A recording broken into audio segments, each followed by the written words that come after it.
আপনাদের ফুরফুরা মাঝের পাড়ায় কাজ কিছু হয়েছে?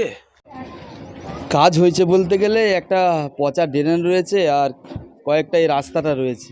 তাছাড়া তো আমি এখনো পর্যন্ত কিছু দেখতে পাচ্ছি না আমার চোখে। 13 বছর এই দুটোই কাজ হয়েছে? হ্যাঁ, 13 বছরে এই কটায় একটা আমাদের গাছ লাইট লাগিয়ে দিয়ে গিয়েছে। আর গাছ লাইটটা খারাপ হয়ে গেছিলো প্রায় 6 মাস। অনেক বলেছিলাম যে গাছ লাইটটা ঠিক করে দেওয়ার কথা। বললো এখন তো ঠিক হবে না, জলসাটা আসুক, আসার পরে তোমাদের গাছ লাইট ঠিক হবে। আমরা বলেছিলাম তাহলে পঞ্চায়েত থেকে একটা অর্ডার দেওয়া হোক, তাহলে আমরা গাছ লাইটটা ঠিক করে নিই। বললো না, সেটা তো হয় না। এই পর্যন্তই। এবং দেখতে পাচ্ছি এই রাস্তাটা আমরা বিগত বহুত দিন ধরে বলেছি যে রাস্তাটা আমাদের প্রয়োজন আছে। বর্ষাকাল হলে এমন পজিশন আছে যেমন পাঁকে মাছ ধরা যায়, এখানটা এক ক্ষেত্র করে কাদা হয়ে যায়। আমরা বহুতবার বলেছি রাস্তাটা করে দেবার কথা। এখানে একটা গান্ডু আছে, আমাদের টিএমসির 5টা গান্ডু রয়েছে। আচ্ছা, আমাদের এখানে একজন আছে, নিজেকে খুব বড় মনে করে। তাকে বলেছিলাম যে কি হবে গো রাস্তাগুলো, এই একটা গলি আছে, গলিটা হবার কথা রয়েছে, ওইদিকে একটা গলি রয়েছে, গলিটা হবার কথা রয়েছে। বলেছিলাম যে রাস্তাটা আমাদের করে দাও। বলে হ্যাঁ, আমি প্রধান সাহেবকে বলে দিয়েছি। প্রধান সাহেব বলেছে হয়ে যাবে হয়ে যাবে বলে বলে আজ গত 4 বছর হতে চলছে এই রাস্তাটা। কেন হয়নি? আমরা আইএসএফ করার কারণে। হ্যাঁ, আমরা আইএসএফ করি। যে আমরা আইএসএফ করি বলে আমরা বঞ্চিত হয়ে যাব সেটা তো ব্যাপার নয়। তুমি পঞ্চায়েত পেয়েছো, তুমি একটা ক্ষমতায় আছো, তোমার কর্তব্য হচ্ছে তোমার গ্রামকে দেখা। আমরা আজ আইএসএফ করছি, কাল আমরা পাল্টে যেতেও পারি ভালো কাজের জন্য। কিন্তু ভালো কাজ হয়নি তো মানুষ পাল্টাবে কি করে? এইখানে যদি কেউ জানতে পারে আইএসএফ করে, তাকে চোখ রাঙানো হয়। এখানে কি হচ্ছে যে প্রধান রয়েছে, সে তার ক্ষমতাটাকে মিসইউজ করছে। যেটা আইনি পাওয়ার, যেটা থানার পাওয়ার, সেটাকে মিসইউজ করা হচ্ছে ফুলপুর পঞ্চায়েতে। হ্যাঁ, মিসইউজ করে আমরা তো বহুত কেস খেয়ে গেছি। আপাতত কেস অনেক, আমাদের প্রত্যেক দিন ধরে নাও কেস আসছে একটা করে। কেন? হক কথা বলার কারণে।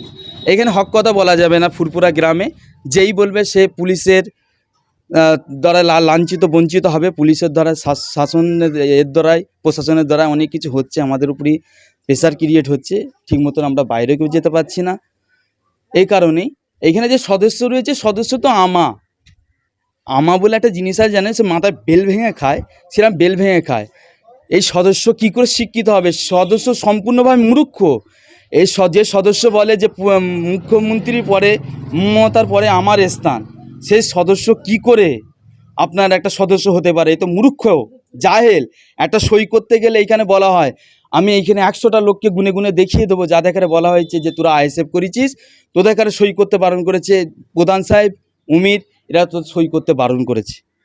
আচ্ছা, আমি বলি যে কোনো দল করতেই পারে, তার রাইট আছে, সে যে কোনো একটা দল করতে পারে, কিন্তু তা বলে তার একটা সই আটকে দেওয়া হবে, সে গ্রামের সমস্ত জিনিস থেকে বঞ্চিত হয়ে যাবে। পঞ্চায়েতের সমস্ত সুযোগ সুবিধা থেকে বহুত মানুষ আমাদের গ্রামে বঞ্চিত হয়ে আছে এখনও পর্যন্ত। আমাদের কিছু প্রবলেম নেই, প্রবলেম হচ্ছে রাস্তা এখানে সরকার দিয়ে কারো চালায় না, কেউ কারো দিয়ে চালায় না। সরকার নিয়ে চলছে আমাদের পেট, তা কোনো ব্যাপার নয়। এইখানে যা দেখারা দেওয়া হচ্ছে, যার পেট বেড়ে যাচ্ছে, দেখেছেন তো, নবান্ন হয়ে ঘুরছে এইভাবে। ও বেকার, ফলস মাল, জালি মাল, ওকে খামাখাই রেখেছে পঞ্চায়েতে ছিল, এখন আর একটু উঁচু পদ দেওয়া হয়েছে। ও শুধু ওর চোখ রাঙানিটা দেখাতে পারে। যারা অকিজো, যারা ক্ষমতাহীন, যারা আপনার বঞ্চিত লাঞ্ছিত, তাদের উপর ক্ষমতা দেখাচ্ছে। তাছাড়া অন্যজনের সাথে পেরে উঠতে পারবে না। আমরা যারা আইএসএফের ছেলে রয়েছি বা আইএসএফ করি বা এখনও করছি বা করব পরবর্তীকালে, আইএসএফ করছি, আমার রাইট আছে, আমার সংবিধান আমাকে সেই রাইটটা দিয়েছে। আমি আমার যাকে খুশি ভোট দিতে পারি, আমি বিজেপিকেও দিতে পারি, আমি 2 দিন বাদে বিজেপিও করতে পারি, আমার কোনো অসুবিধা নেই, এটা আমার রাইট আছে, সেখানে তোমার কিছু বলার নেই। কিন্তু এইখানে কি হয়, এইখানে আপনার কিছু বলতে গেলে চোখ রাঙানি কেস আসে বাড়ি বাড়ি। যেমন বাড়িতে একটা অনাহার থাকলে বাড়িতে ভাত দিয়ে পাঠায় মানুষ, সেরকম আমাদের ব্যাপারটা হয়ে গেছে। আমরা যদি কারো পাশ দিয়েও চলে যাচ্ছি, হয়তো একটা টিএমসি লোক দাঁড়িয়ে আছে, তাদের পাশ দিয়ে যাচ্ছে, আমাদের গায়ের হাওয়াটা লাগছে, বলছে আহত হয়ে গেছে বলে একটা কেস চলে আসছে বাড়িতে। 341, 325 এরকম একটা ধারা, বিভিন্ন ধরনের সুন্দর সুন্দর ধারা আমাদের বাড়িতে বয়ে পাঠিয়ে দিচ্ছে। কেন? আমরা টিএমসি লোকের পাশ দিয়ে চলে গেছি, হাওয়াতে আহত হয়ে গেছে, এরকম একটা ব্যাপার। এখন আমাদের এমন একটা সিস্টেম হয়ে গেছে, আইএসএফের ছেলেদের আইএসএফ করার কারণে আমরা যদি কোনো টিএমসি লোকের দিকে এভাবে তাকাচ্ছি, বলছে তাকানির কারণে এমন হার্টের প্রবলেম হয়ে যাচ্ছে, বলছে বাঁচবে না কেন, বলছে এমন তাকিয়েছে, বলছে মেরে ফেলেছে অর্ধেক, কেস আসছে, একটা ধারা পাঠাচ্ছে বাড়িতে। আমি বলছি এইগুলো কতদিন চলবে? ওর ক্ষমতাটা মিসইউজ করছে, যেদিন ক্ষমতাটা থাকবে না সেই দিন কি হবে ওই প্রধান সাহেবকে জিজ্ঞাসা করবে, ওই শামীম আহমেদকে জিজ্ঞাসা করো, যেদিন আপনার ক্ষমতাটা থাকবে না। সিপিএম 34 বছর তো রাজত্ব করে মানুষের জোর জুলুম করে চলে গেছে, এখন সেই সিপিএমকে কেউ পুঁছে না, সে সিপিএমকে কেউ ভালোবাসে না। ওই সিপিএম থাকার কারণে আইএসএফের থেকে অনেক ভালো ভালো মানুষ ছিটকে গিয়েছে, কেন তাদের উপরে জোর জুলুম হয়েছিল বলে। সে কারণে বলছি ওই প্রধান সাহেবকে বলছি যে আপনি ভালো হয়ে যান, শুধরে যান, এখনও সময় আছে, আপনি শুধরে যান। আপনি যদি এইভাবে আপনার ক্ষমতাটাকে মিসইউজ করতে থাকেন, পরবর্তীকালে আপনার যদি ক্ষমতা না থাকে আপনাকে জামা প্যান্ট ছিঁড়ে এই ফুরপুরায় ঘুরতে হবে আমার মনে হয়। শামীম আহমেদকে যখন ক্ষমতা থাকবে না, আমি নয়, এই ফুরপুরার মানুষও জামা প্যান্ট ছিঁড়ে এই পুরো ফুরপুরায় দৌড় কাটাবে, এটা দেখে নেবেন। আর এইসব রাস্তাঘাট হয়েছে ঠিক আছে, এইগুলো হয়নি, এইখানে একটা রাস্তা হয়নি, যেটা হবার হয়েছে পায়খানা পর্যন্ত রাস্তা চলে গিয়েছে, লোক বাথরুম ফ্রি পা দেবে ঢালাই রাস্তায়। কেন এইখানটা আমরা বিজেপি আর আইএসএফ এইটাই মনে করছে। প্রধান সাহেব যদি ওইটাই মনে করতো তাহলে পঞ্চায়েতে ভোটে জিতলো কি করে? তাহলে অবশ্যই তাহলে আইএসএফ জিতেছে। যদি আপনারা জিতে মেম্বার করেছেন, একটা মানুষ সই করতে আসছে রাত 8টার সময়, বলছে আমি পারবো না, অমুন সাহেবকে বলুন উনার কাছে চলে যান সই করতে। এখন এরকম বহুত রকমের উদাহরণ রয়েছে ফুরপুরা, এই মাঝের পাড়াতে। এই ফুরপুরাতে কিচ্ছু ভালো না। একটা আপনি ব্যাংকে চলে যান, ব্যাংকের সার্ভিস খুব জঘন্য। একটা পঞ্চায়েতে যান, পঞ্চায়েতের সার্ভিস খুব জঘন্য। একটা হসপিটালে যান, ভালো ডাক্তার পাবে না, সার্ভিস জঘন্য।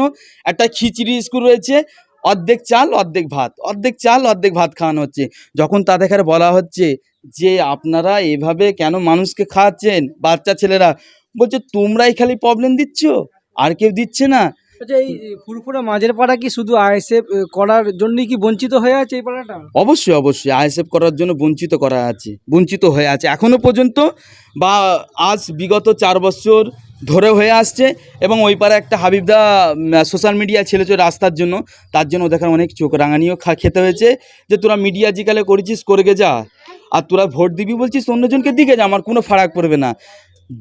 যেই ফুরফুরাতে যে এখন বর্তমানে পাওয়ারে রয়েছে, তার মুখে যদি এই ধরনের ভাষা হয় যে তোরা যাকে খুশি ভোট দিয়ে যে আমার কোনো অসুবিধা নেই, তা সে কি করে মানুষের সেবা করবে? সে তো জীবনে সেবা করবে না, সে মানুষকে নুচে খাচ্ছে, রক্তগুলিকে পিয়ে খেয়ে, আর এই বড় ভুঁড়ি করে দিচ্ছে নবান্নর মতন। ও নবান্ন ভুঁড়ি ঠিকই বলেছে, কেউ কিছু খারাপ বলেনি, নবান্ন ভুঁড়ি করেছে। এটা গরিবের হক মেরে খাওয়ার কারণে ভুঁড়িটা হয়েছে, এই মানুষের অধিকারকে মেরে খেয়েছে বলে ভুঁড়িটা হয়েছে। কই আমাদের ভুঁড়ি হয়নি কেন? কেন আমরা মানুষের হক মেরে খেতে পাচ্ছি না, অধিকার মেরে খেতে পাচ্ছি না, ও খাচ্ছে বলে ওর ভুঁড়িটা হচ্ছে। Yusuf Ali Mallick. Sanjeevani health care nursing home, Shiakhala Furfura শরীফের পাশে, শ্রীপতিপুর, হুগলি। সমস্ত চিকিৎসার উন্নত মানের পরিষেবা দেওয়ার জন্য আমরা রয়েছি আপনাদের পাশে। Emergency, ICU, cardiology, nephrology, orthopaedic surgery, onco surgery, general medicine, physiotherapy, neuro medicine, dialysis, neuro surgery, শিশু সুরক্ষা, গাইনোকোলজিস্ট বিভাগ, ক্যাশলেস পরিষেবা, স্বাস্থ্যসাথী সহ যে কোনো হেলথ স্কিম, মেডিক্লেম গ্রহণযোগ্য। এছাড়া স্বাস্থ্যসাথী কার্ডের মাধ্যমে সম্পূর্ণ বিনামূল্যে সার্জারির সুব্যবস্থা।